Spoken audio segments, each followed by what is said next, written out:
안녕하십니까. 오늘은 제가 게이트릴 브레이크 세팅 방법에 대해서 간단하고 핵심만 딱 집어서 설명을 해드릴 거고요. 영상을 시작하기 전에 다른 릴 전문가분들과 저의 의견이 서로 다를 수가 있다는 점 미리 말씀드리고 시작을 하겠습니다. 게이트릴의 간단한 작동 구조를 설명드리자면, 지금 핸들을 돌리면 스풀이 같이 돌죠. 이게 왜 그러냐면, 지금 이 상태는 스풀과 이 피니언 기어가 서로 맞닿아 있어요. 그래서 이 핸들을 돌렸을 때 스풀이 같이 돌아가는 구조고, 썸바를 딱 누르게 되면 피니언 기어가 위로 올라가기 때문에 이 스풀은 따로 독립이 됩니다.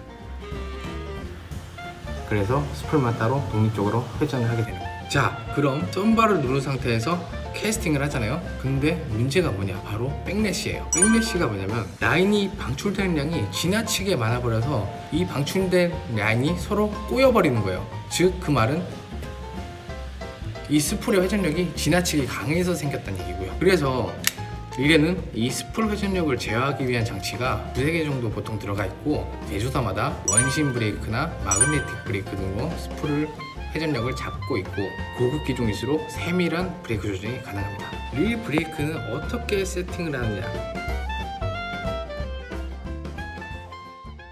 우선 메커니컬 브레이크는 스풀을 좌우로 흔들어 봤을 때 거의 안 흔들리는 지점, 거기에 맞춰놓고 이거는 건들지 마세요. 나머지 브레이크 조정은 이 안쪽에 있는 원심 브레이크나 세밀하게 돌려서 조정이 가능한 이 브레이크로 조절을 하세요. 왜 이 메커니컬 브레이크를 꽉 잠그면 안 되냐, 왜 이 메커니컬 브레이크를 거의 흔들리랑 말랑하는 큰 저항이 없는 이 지점에 맞춰놓고 고정을 얻어야 되느냐. 일단 이 스풀 양축에 브레이크 패드가 한 장씩 총 2장이 들어가요. 이 큰 저항 없는 이 상태가 릴의 정확한 센터에 맞게끔 설계가 돼서 나와요. 근데 이거를 필요 이상으로 꽉 잠가버려요. 그러면 스풀이 한쪽으로 이렇게 밀려버려요. 그렇게 되면 이 스풀이 정확한 센터에 위치하지 못해서 한쪽으로 라인 쏠림 현상이 생겨버려요. 그러고 제일 큰 문제는 뭐냐, 이 스풀이 큰 저항 없이 돌아가야 되는데 메커니컬 브레이크를 꽉 잠가버리면 이게 무거워서 안 돌아가요. 여러분들도 릴 브레이크 한번 많이 쪼아보세요. 핸들이 굉장히 무거워질 거예요. 왜냐, 이 부하가 걸린 이 무거운 스풀을 기어의 힘으로 돌려야 되니까. 그래서 기어 손상이 굉장히 빨리 와요. 자, 그럼 반대로 과도하게 풀게 되면 어떤 현상이 생기냐, 이 스풀이 다다다다 하고 떨려요. 마찬가지 라인 쏠림 현상이 생길 수가 있고, 왜냐, 센터에 정확하게 위치가 안 되기 때문에. 그리고 캐스팅할 때 불 하고 떨려요. 메커니컬 꽉 잠궈 놓고 쓰셔도 돼요. 뭐 그렇게 하면은 그냥 뭐 기본 공회전 자체가 부하리링 되니까 뭐 기어 손상 엄청 빨리 와서 뭐 기어 빨리 깨지고, 그러면 뭐 정비 업체들은 뭐 정비 많이 들어오니까 좋고, 뭐 조그 업체들은 뭐 부품 생산 많이 하니까 좋고. 근데 그게 아니잖아요. 메커니컬 브레이크는 고정으로 두세요. 나머지는 요 안에 있는 브레이크를 쓰세요. 이것만 해도 충분히 제어가 가능해요. 요 메커니컬 많이 잠가서 쓰시는 분들 있죠. 보면은 막 패드가 푹 파여 있어요. 하도 눌러 있어서. 이분들 거 릴 보면은 나머지 브레이크는 다 풀려 있어요. 왜 풀려 있겠어요? 요거로 잠가 놓으니까 스풀이 꽉 눌려 있으니까 비거리가 안 나오는 거야. 그래서 이거를 다 푸는 거예요. 언밸런스하게 되는 거예요. 이게 왜 이거를 많이 건드는가 제가 고민을 해봤어요. 왜 그러냐면, 조작성이 편하니까. 핸들 바로 옆에 있으니까 바로 즉각적으로 돌릴 수 있으니까. 근데 이 브레이크 패드도 한 번 눌리면 복원이 불가능해요. 물론 뭐 억지로 뭐 복원하면 할 수 있는데, 패드가 눌러서 푹 파여버려요. 그러면 점점 더 쪼여가야 이게 흔들리지 않는 고정 지점이 되는 거예요. 근데 센터는 벗어나 버리겠죠.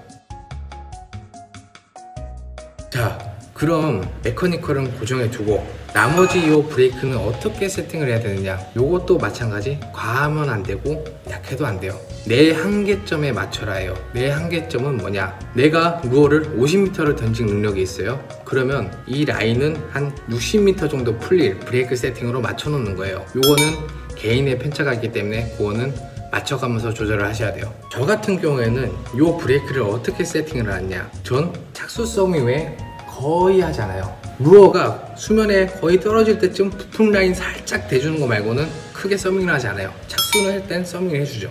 왜 안 해주느냐, 제가 좀 전에 말씀드렸다시피 내가 50m를 던질 능력이 있으면 라인은 60m 정도 풀릴 브레이크 세팅을 유지를 해라. 그 이유가 뭐냐면, 일단 루어가 날아갈 때 라인을 끌고 가잖아요. 근데 브레이크가 너무 많이 잡혀 있으면은 이게 루어가 저항이 생겨버리니까 그냥 뚝 떨어져 버려요.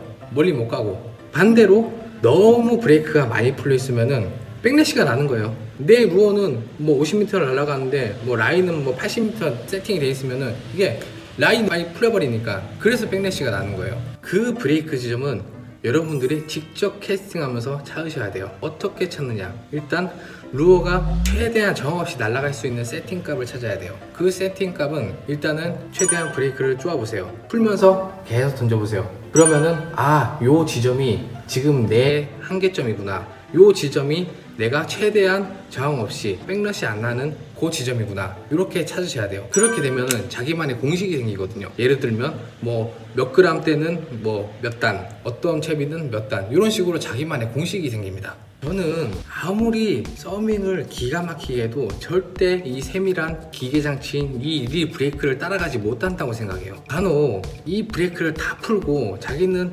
온리 서밍으로만 뭐 풀캐스팅 한다, 이런 분이 계시는데 저는 솔직히 이해를 못하겠어요. 왜? 쓰라고 만들어준 이 정확한 브레이크를 왜 안 쓰고 굳이 이걸로 하시는지. 이렇게 브레이크 세팅해놓고 하면은 비거리 많이 안 나올 것 같죠? 아니에요. 나한테 맞는 최적의 브레이크 세팅 되어 있는 상태에서 풀 캐스팅하면 비거리 정말 많이 나오고요. 그러고 뭐 좀 비거리 튜닝 좀 해주세요, 제 릴이 너무 저가 릴이라 릴이 안 좋아서 뭐 비거리가 많이 안 나오는 것 같아요. 그거 다 핑계예요. 비거리 튜닝 해달라는 얘기도 정말 많이 들었어요.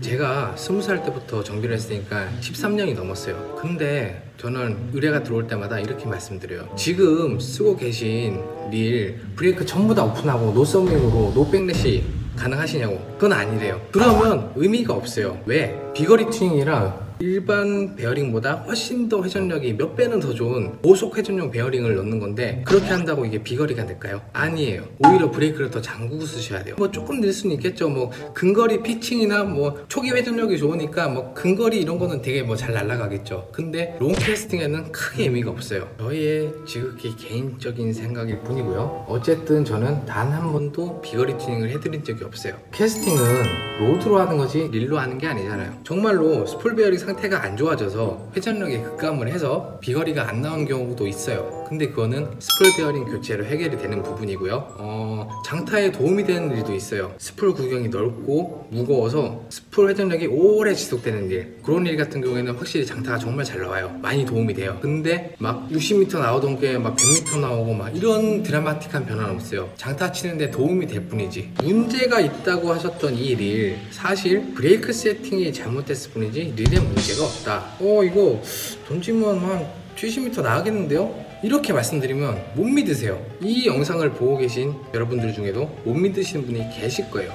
이 새끼한테 입만 벌리면 거짓말이 자동으로 나와. 왜 그러냐면 저는 아까 브레이크를 잠가놓고 노서밍으로 던진다 그랬거든요. 근데 그게 돼? 사실 에피셜 70m랑 실제 70m랑 정말 차이가 커요. 정말 먼 거리고 그렇게 던지기 정말 힘들어요. 근데 제가 다음 영상에 인증을 하겠습니다. 제가 만약 70m 인증에 성공을 한다면, 물론 사람마다 개인 편차는 틀리겠지만 앞서 제가 설명드렸던 브레이크 세팅법이 어느 정도 일리가 있는 얘기구나, 이 사람이 틀린 말 한 건 아니구나 하는 게 되겠죠. 아무튼 여러분들도 여러분에게 꼭 맞는 브레이크 세팅법을 찾길 바라겠고, 저는 다음 인증 영상에서 뵙도록 하겠습니다.